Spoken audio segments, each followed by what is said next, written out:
Oke, assalamualaikum warahmatullahi wabarakatuh. Selamat pagi, siang, sore, atau malam, teman-teman. Ah, untuk kesempatan hari ini, saya akan membahas terkait dengan perspektif teoritis dan penelitian dalam problematika sosial. Oke, untuk yang akan kita bahas pada pertemuan kali ini, yang pertama adalah terkait dengan definisi dan konstruksi perspektif teoritis. Jadi memang ada beberapa pandangan mengenai sebuah permasalahan, gitu ya. Ada beberapa teori. Yang pertama teori fungsionalis, teori konflik, feminis, kemudian interaksionisme. Terus kemudian yang selanjutnya kita melihat metode riset, ada beberapa cara. Yang pertama observasi, survei, arsip, dan eksperimen. Terus kemudian kita juga akan membahas terkait dengan kelemahan dan kekurangan dari metode analisis data, gitu ya. Pastinya setiap metode pasti ada kekurangannya, teman-teman, gitu ya.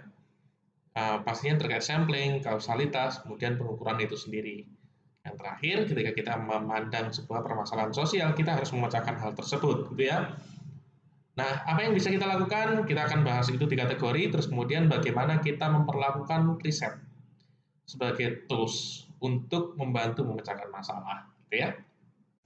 Nah, oke, yang pertama perspektif teoritis atau fungsionalisme.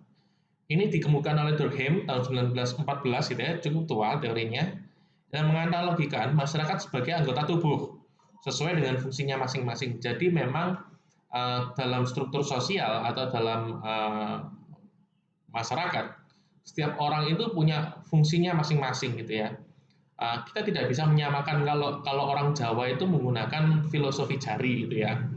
Jadi ada orang yang menunjuk, ada orang yang pakai jempol. Jadi memang ada orang yang jadi kelingking, ada orang yang jadi jari manis, ada orang yang jadi jari tengah gitu ya.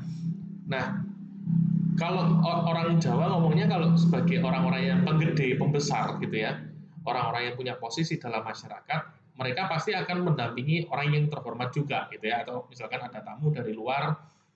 Nah, mereka lah yang apa ya, kalau istilah Jawa Jawa itu nyumbang nggak nih, mempersilahkan gitu ya. Nah, itu filosofinya jempol, filosofinya orang-orang yang uh, apa orang-orang pembesar yang menjadi penunjuk gitu ya. Terus kemudian ada yang tunjuk, pasti ada yang memerintah, ada yang menyuruh-nyuruh gitu ya, mengarahkan. Ada orang yang fungsinya sebagai telunjuk. Sedangkan orang-orang seperti ini pasti orang-orang yang sifatnya supporting, membantu gitu ya. Kalau kita tangan kan ya tiga ini relatif jarang digunakan. Nah, apalagi yang kecil orang rakyat jelata ini biasanya dijentik ini nih gitu ya. Nah, ini kalau kita ngomongin masalah orang Jawa pakai fungsionalis, kita jelasin pakai filosofi tangan gitu ya. Jadi begitu juga ada orang yang bertugas untuk melakukan sesuatu, ada yang bertugas sebagai uh, apa ya motor atau penggerak dari yang lain, ada seperti jantung gitu ya, katakanlah seperti itu. Ada orang yang menjadi pemikir, ada orang yang jadi pemberi solusi, ada yang, orang yang jadi otak katakanlah. Nah, hal-hal seperti ini kalau yang dibahas oleh perspektif fungsionalisme gitu ya. Kalau kita menggunakan perspektif luas gitu ya, berfokus pada bagaimana masyarakat menciptakan dan mempertahankan tatanan sosial. Jadi tadi ada orang yang akan tetap jadi pembesar, ada orang yang tetap jadi penggede, ada orang yang tetap jadi satria, ada yang tetap jadi pemerintah memberikan perintah gitu ya. Ada juga orang yang golongan pertama, golongan kedua, golongan rakyat jelata gitu ya, akan tetap mempertahankan tatanannya. Karena apa? Tiap orang punya fungsinya masing-masing. Nah, masalah sosial mungkin juga akibat disfungsi sistem sosial yang ada. Jadi masalah sosial itu muncul karena ada beberapa bagian yang tidak berfungsi, ada beberapa bagian yang mau apa itu rusak katakanlah seperti itu. Jadi masalah muncul ketika di situ. Ada orang yang tidak mau bekerja katakanlah. Nah, ini kan masalah sosial karena apa? Ada beberapa kelompok yang dia tidak mau menjalankan fungsinya, gitu ya. Nah, ini yang disebut sebagai sumber permasalahan sosial ketika kita ngomongin masalah fungsionalisme, ya. Terus yang selanjutnya, perspektif teoritis dari sisi konflik. Teori ini menganggap bahwa cara masyarakat bersama dan berinteraksi melalui kekuatan dan paksaan, ya. Ini teorinya paling paling tua di antara semuanya, ini Karl Marx gitu ya. Marxisme menganggap bahwa konflik gitu ya. Oh ya, problematika sosial muncul karena konflik berkepanjangan berdasarkan hal tertentu. Bisa kelas sosial, bisa gender, ras, etnis, agama, dan macam-macam, gitu ya. Dua teori ini, teori konflik dan teori fungsionalis, mereka melihat sebagai struktur yang makro, struktur yang besar gitu ya dalam struktur masyarakatnya. Nah, kalau kita lihat, kita tarik lagi gitu ya, ini berasal dari teorinya Marx gitu ya, Marxisme, bahwa melihat konflik antara borjuis dan proletar, kaum yang berada, kaum pemilik modal, kaum kaya dengan buruh, dengan orang yang diperas tenaganya gitu ya, menjadi sumber permasalahan sosial yang ada. Jadi kalau mau nggak ada masalah sosial, ya kita samakan aja semuanya. Itu menjadi landasan kenapa Marxis, Marx dan komunisme itu mendorong adanya kesejahteraan sosial mutlak, kesetaraan sosial, gitu ya. Tidak ada kelompok, tidak ada golongan di dalamnya. Nah, perspektif teoritis feminis ini cukup baru teman-teman, tahun 70 80-an. Ini baru ini. Sebenarnya hampir mirip dengan pendekatan konflik, teman-teman. Pendekatan konflik gitu ya. Ini mereka melihat dari sudut pandang bawah, melihat dari sudut pandang orang-orang yang tertindas gitu ya. Gender dan area lain yang sering ditekan merupakan sumber dari ketimpangan sosial. Jadi berbeda dengan Marx yang ngomong bahwa ya sudah kita buat aja semuanya sama rata. Kalau kita ngomongin masalah feminis ya tidak perlu ada tekanan untuk melakukan sesuatu sehingga tidak ada permasalahan sosial nantinya gitu ya, merupakan sumber dari ketimpangan sosial, konflik antar kelompok dan masalah sosial itu sendiri.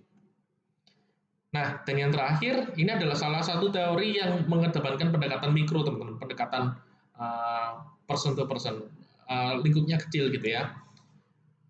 Interaksionis, kita ngomongnya bahwa pendekatan ini berfokus pada bagaimana penggunaan bahasa, kata, dan simbol digunakan untuk mempertahankan tatanan sosial.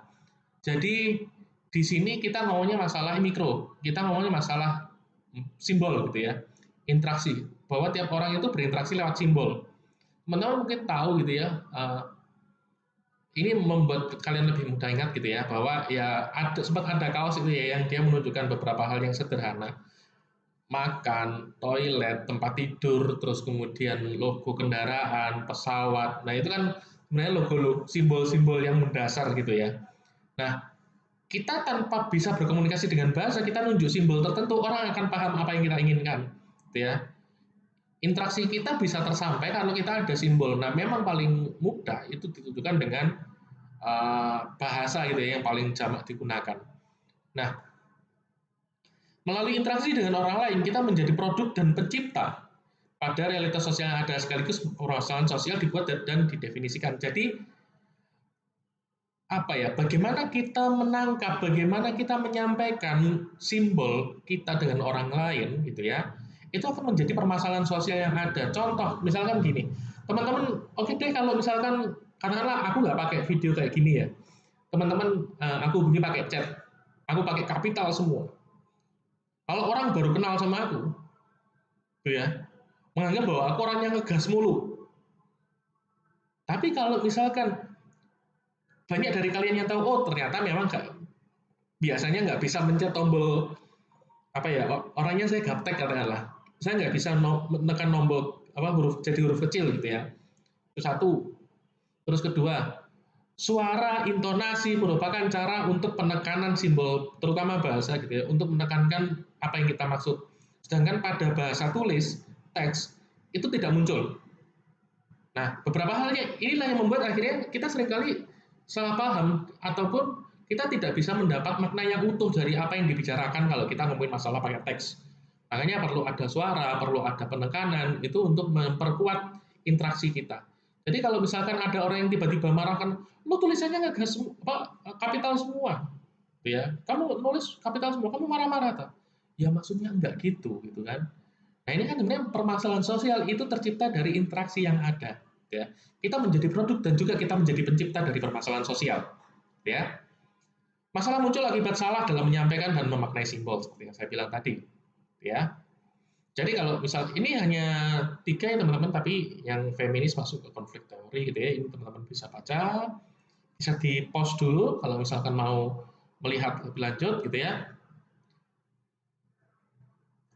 Nah, ini pandangan terhadap masyarakat, system of interrelated and interdependent parts, karena tadi anggota tubuh gitu ya, saling terhubung, saling bergantung gitu ya. Kalau konflik, made up of group struggling with one another over scarce resources. Jadi memang konflik terhadap sumber daya gitu ya. Kalau interaksionis, memandang masyarakat bahwa individual in face-to-face interaction create social consensus. Jadi memang membentuk kesamaan itu ketika ada interaksi langsung ya, face-to-face. Pandangan individu, ya individu dibentuk oleh masyarakat gitu ya, dibentuk oleh society to perform important function for society. Jadi memang individu itu diharapkan berperilaku sesuai dengan apa yang diinginkan oleh kelompok ya. Nah, kalau di sini konflik, people are shaped by the position of their group in society. Jadi kalau di atas ya dia dapat posisi lebih beneficial, lebih menguntungkan daripada mereka yang ada di bawah gitu ya. Kalau interaksionis, mereka memandang individu sebagai simbol manipulator. Jadi memang maksud sama dengan kosakata berbeda bisa jadi dimaknai berbeda teman-teman ya. Oke, their social world through social interaction and consensus gitu ya. View of social change. Nah, the social system tends to resist change as disruptive. Jadi kalau fungsionalis mereka menolak adanya perubahan karena menganggap bahwa perubahan itu akan mengubah fungsi dari anggota sosial atau anggota kelompok gitu ya. Kalau konflik ngomongnya perubahan itu nggak bisa dihindari dan akan terus-menerus terjadi gitu ya. Selama ada kelompok yang lebih tinggi dan yang lebih rendah, ada kelompok yang lebih diuntungkan dan ada kelompok yang dirugikan. Kalau interaksionis, mereka ngomongnya bahwa perubahan gitu ya terjadi di mana nggak ada konsensus. About expected behavior in newly found consensus develops. Jadi mereka udah pada tahap kesepakatan, mereka menemukan sesuatu yang baru, nah udah. Jadi mereka akan terus berubah kalau misalkan konsensus itu berhenti dan mereka menemukan sesuatu yang baru, gitu ya. Terus bagaimana mereka melihat masalah? Kalau fungsionalis mereka ngomongnya bahwa ya disfungsi, tidak berfungsi sesuai dengan seharusnya. Terus kemudian arise when a group believes its interests are not being served and works to overcome perceived disadvantage. Oke, kalau ini melihat social problem, kalau konflik teori bahwa mereka menganggap bahwa mereka dirugikan gitu ya. Terus kemudian mereka ingin mereka menginginkan kesetaraan, mereka menginginkan sesuatu yang tidak menguntungkan itu hilang. Terus interaksionis ngomongnya bahwa ya kondisi ini muncul karena arise when a condition is defined as stigmatizing or disruptive or normal. Oke, berarti memang dianggap tidak nyaman buat mereka gitu ya. Ada sesuatu yang stigmatize, jadi memang melukai gitu ya. Sedangkan key konsepnya kalau fungsionalis ngomong integrasi, interdependence, stability, kondisi equilibrium. Kondisi equilibrium itu seimbang ya teman-teman. Terus kemudian kalau konflik teori, key konsepnya ada di interest, power, dominance, conflict, coercion gitu ya. Jadi memang tujuannya menguasai kelompok lain. Terus interaksionis ngomongnya bahwa makna interpretasi, konsensus, ekspektasi bersama, kemudian realitas sosial yang diciptakan bersama gitu ya. Ini yang menjadi kuncinya. Nah, metode riset gitu ya, kalau kita ngomongin masalah PropSource, itu ada beberapa. Yang pertama observasi. Teman-teman kalau observasi, survei, eksperimen, aku yakin sudah berulang-ulang ya disampaikan apa yang peneliti lihat dan dengarkan secara langsung. Kalau survei menanyakan kepada responden, kalau eksperimen ya mencari tahu sumber sebab akibat, kita melakukan sesuatu kondisi gitu ya, tapi yang arsip ini baru kita tahu. Kalau observasi, survei, dan eksperimen itu, oke, sebentar ya, sedang adzan, kita pending dulu.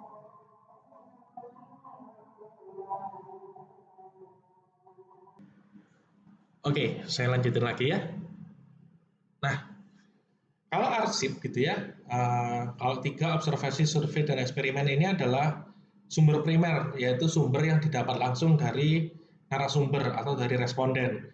Kalau arsip ini disebut sebagai sumber sekunder, menggunakan informasi yang telah dikumpulkan oleh beberapa organisasi, individu atau sumber lain, namun memiliki tujuan selain riset. Jadi memang misalnya katakanlah berita gitu ya, ataupun autobiografi katakanlah, itu masuk ke arsip, gitu ya. Kelemahan dan kekurangan dari analisis data memang ya namanya juga metode penelitian pasti ada kekurangannya teman-teman. Yang pertama adalah kalau kita ngomongin masalah kuantitatif gitu ya, permasalahan adalah di sampling. Seringkali sampel yang kita pilih itu tidak representatif atau tidak menggambarkan populasi yang kita sasar gitu ya. Ini saya juga sekaligus menjelaskan kenapa kalau misalkan metode penelitian itu selalu minimal 30, minimal 30, minimal 30. The magic number of 30 gitu ya kalau kita ngomongnya. Nah, sebenarnya ini disebabkan oleh ketika dianalisis lebih lanjut memang hasil yang didapat kalau misalkan sebuah data itu terdistribusi normal, homogen, terus kemudian bebas bias, itu memang mendekati hasilnya itu mendekati dengan jumlah tak hingga. Jadi makanya seakan-akan sebagai magic number. Tapi memang kalau penelitian pada umumnya sekarang itu tidak cukup hanya dengan 30, rata-rata ya minimal 300-an gitu ya kalau misalkan kuantitatif. Terus kemudian kalau kita ngomongin masalah sebab akibat gitu ya, ngomongin eksperimental, pasti ini masalahnya gitu ya bahwa hubungan di antara sebab dan akibat IV dan DV, independent variable dan dependent variable gitu ya. Independent itu yang sebelah kiri, dependent yang sebelah kanan. Independent yang mempengaruhi, dependent yang dipengaruhi gitu ya. Ya. Nah, ini memang tidak dapat langsung diamati kecuali ya kita lihat angkanya kan sebenarnya gitu. Terus kemudian ada juga pengamatan yang hanya melalui korelasi, ini juga bermasalah teman-teman. Kita nggak bisa ngomong klaim sebab akibat kalau hanya dari korelasi. Terus kemudian karena ini sebab akibat ya teman-teman, jadi kita harus menentukan mana yang jadi sebab dan mana yang harus jadi akibat gitu ya. Kita nggak bisa salah tempat nih, gitu ya. Itu yang harus hati-hati. Sebenarnya pada survei dan eksperimen juga sama sih, mana yang disebabkan dan mana yang menyebabkan gitu ya. Terus kemudian otomatis kalau kita ngomongin masalah teknik kuantitatif pasti ada error. Jadi kalau teman-teman ingat rumus apa?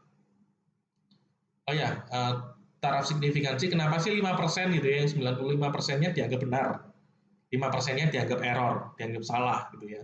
Ada kemungkinan 5% salah gitu ya. Makanya 5% ini jadi sangat penting gitu ya untuk ilmu-ilmu sosial. Terus kemudian untuk mengukur masalah sosial gitu ya, ini juga yang menjadi permasalahan ketika penelitian-penelitian dalam bidang psikologi juga gitu ya. Seringkali validitas instrumen yang kita gunakan itu kurang atau tidak sesuai dengan konstruk yang ingin kita ukur. Jadi memang penting banget teman-teman untuk cari teori yang bagus atau paham betul teorinya. Kalau nggak gitu, silakan cari instrumen yang menggunakan alat ukur tersebut atau alat ukur yang sejenis. Jadi kamu tinggal terjemahin, kamu pakai di kelompok kamu. Boleh? Boleh. Boleh banget bahkan gitu ya. Jadi kamu menganggap bahwa validitasmu akan kurang lebih sama dengan penelitian lain gitu ya. Nah, mengukur klaim bagaimana adanya bias penilaian. Jadi memang ya seobjektif kita seperti apa, memang seringkali ada sisi subjektivitas yang kita masukkan gitu ya. Terus kemudian data yang dipakai tidak bisa diverifikasi juga terkadang seperti itu. Nah ini memang ini permasalahan tersendiri sih teman-teman gitu ya. Jadi orang lain tidak bisa ngecek. Nah ini kamu ngomong ini dari mana? Ya dari sini. Bisa lihat datanya nggak? Nggak bisa. Ini konfidensial atau data yang saya miliki. Sekalipun sekarang beberapa jurnal gitu ya meminta coba sini datamu. Bahkan mereka sampai seperti itu. Dan yang terakhir, klaim yang ada itu bisa digunakan untuk propaganda. Misalkan katakanlah akibat tidak dilakukannya lockdown, angka penurunan ekonomi Indonesia paling rendah. Apakah itu layak ditukar dengan nyawa? Silakan disimpulkan sendiri. Nah, kalau kita ngomongin masalah pemecahan masalah, apa yang bisa kita lakukan gitu ya? Memang ada beberapa hal gitu ya untuk menyelesaikan sebuah permasalahan sosial. Yang pertama adalah pencegahan gitu ya. Pasti sebelum terjadi perlu kita cegah. Yang kedua adalah penanganan. Jadi memang mana dulu pencegahan sama penanganan, yang muncul dulu adalah masalah dulu pasti.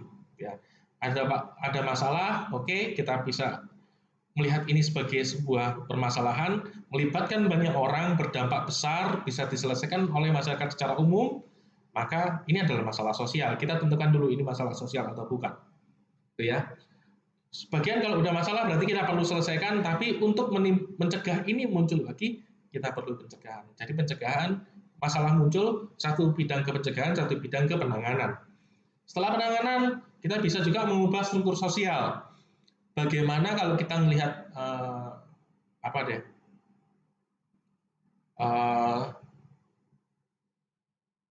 Katakanlah misalkan apa nih? Kita oke. Bagaimana kita ini menghapuskan beberapa kelompok tertentu. Ini deh yang paling enak. Aku pakai sejarah Jepang aja deh.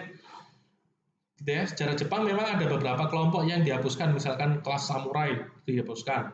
Mereka tidak boleh membawa senjata tajam di perjalanan atau di kemana-mana, mereka nggak boleh bawa pedang gitu ya. Nah ini revolusi Meiji. Kalau teman-teman nonton film Samurai X pasti paham banget gitu ya. Restorasi Meiji. Jadi mereka menghapus struktur sosial, merubah struktur sosial yang ada, gitu ya. Terus kemudian selanjutnya memberikan pemahaman baru. Ya kita perlu pahami bahwa ya tadi kalau kita ngomongin masalah konflik dari sudut pandang interaksionisme, ya sumber masalah adalah bagaimana kita memaknai sebuah masalah gitu ya. Nah, kita kasih pemahaman baru, kita rubah pemahaman yang sudah ada, itu bisa mencegah adanya konflik lanjutan gitu ya.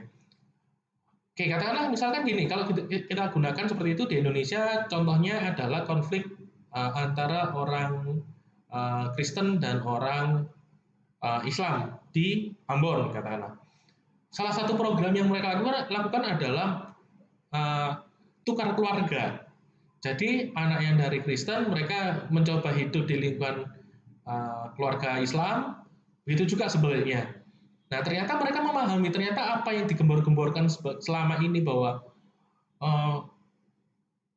makan babi bikin mereka jahat atau apa yang mereka lakukan itu masih komat ya. Bentar.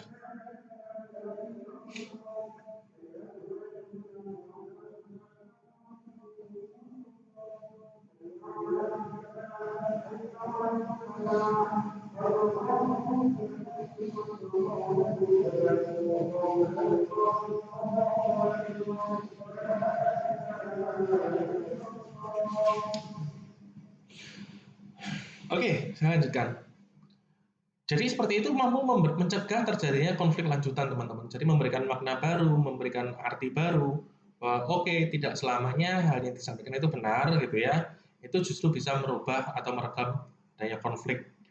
Nah, yang terakhir gitu ya, kita nggak ngomongin masalah orang yang terdampak konfliknya secara langsung, kita orang yang kena masalahnya secara langsung, tapi bagaimana kita meringankan beban atau dampak pada orang-orang yang side effect. Jadi misalkan gini, pengguna narkoba maka kita tidak selalu harus menyelesaikan masalah narkobanya. Bisa jadi masalah keluarganya seperti apa. Bisa nggak kita nolong keluarganya, mau nggak mau kan pasti kena dampak ya. Misalkan kalau dia adalah laki-laki, dia yang sebagai sumber penghasilan keluarga, ternyata keluarganya terlunta-lunta, maka kita bantunya keluarganya aja. Ya nggak hanya keluarganya aja sih ya yang suaminya perlu diberikan pendampingan, tapi memang kita juga turut membantu orang-orang yang kena dampak gitu ya. Tidak hanya sumber masalahnya, tapi orang-orang yang kena dampak kita tangani juga. Nah, kita sudah ngomongin masalah riset, kita juga sudah ngomongin masalah kebijakan aturan-aturan apa yang bisa kita lakukan untuk menyelesaikan sebuah masalah gitu ya. Nah, bagaimana kita mempertemukan dua hal tersebut gitu ya. Memang kalau kita ngomongin bahwa masalah sosial itu tidak serta-merta bisa diselesaikan teman-teman. Jadi memang nggak bim salah bim abracadabra gitu ya. Nggak dengan jentikan tangan ala Thanos gitu ya, semua masalah hilang termasuk dunianya, enggak gitu ya. Tapi yang perlu kita pahami adalah metode riset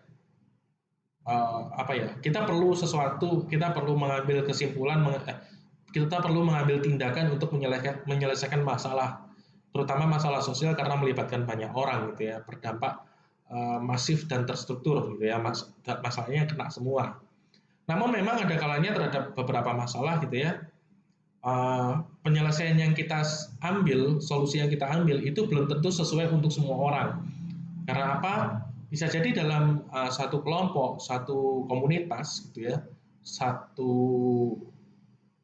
wilayah itu bisa jadi melihat permasalahan itu berbeda. Ada yang menganggap itu adalah masalah kita semua, saya kena, kamu pasti akan kena. Ada juga yang ngomong bahwa ya aku lo aman-aman aja, nggak kena dampaknya dan aku bukan nggak melihat bahwa that's not my problems, that yours. Ya. Nah, hal seperti ini akhirnya membuat apa ya persepsi seseorang terhadap masalah pasti berbeda-beda gitu ya. Terutama ada faksi kelompok yang menganggap itu masalah dan ada yang enggak. Ya, jadi memang perlu kita pahami bahwa penyelesaian masalah sosial itu efek sampingnya adalah belum tentu semuanya merasakan dampaknya karena ya ini apa ya nilai-nilai humanis, nilai-nilai humanitarian bahwa menganggap ya sudah sekalipun kita nggak kena ada yang terdampak ya kita harus bantu, gitu ya.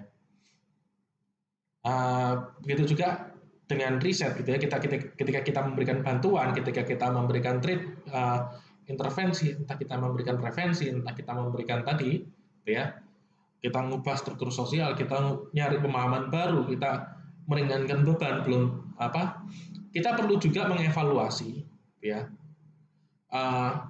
Kita melakukan penelitian belum tentu melihat nilai yang dianut oleh sebuah kelompok, tapi kita menggunakan metode ini digunakan untuk mencari tahu alasan dan sumber masalahnya, ini yang jadi penting. Terus kemudian kalau dengan observasi gitu ya, kita bisa melihat bagaimana solusi yang kita tawarkan bekerja cocok atau enggak, perlu dievaluasi atau enggak. Oke, udah cocok, seberapa persen bermanfaatnya kita ukur pakai kuantitatif gitu ya.